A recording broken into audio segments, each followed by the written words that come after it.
Последните мерења за загаденоста на воздухот во Македонија покажуваат појава на енормно зголемување. Покрај Скопје, Тетово и Битола, 2 дена поред Кочани е во групата каде што загадувањето на воздухот со PM10 частичките е двојно зголемена.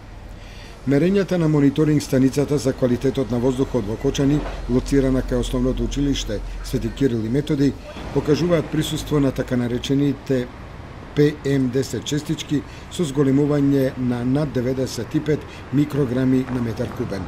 Зголемената концентрација на PM10 частичките и на јаглерод моноксидот во воздухот ги загрижуваат кочанчани, кои причината за ваквата појава ја гледаат во отсуството на ветер и зголемено согорување на огревниот материјал во домакинствата.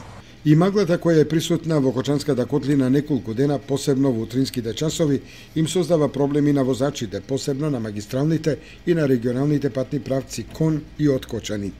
Од Автомотосојузот на Македонија и апелот до возачите за намалената видливост на патните правци Кочани, Брана, Калиманци, Делчево и Виница, Берово.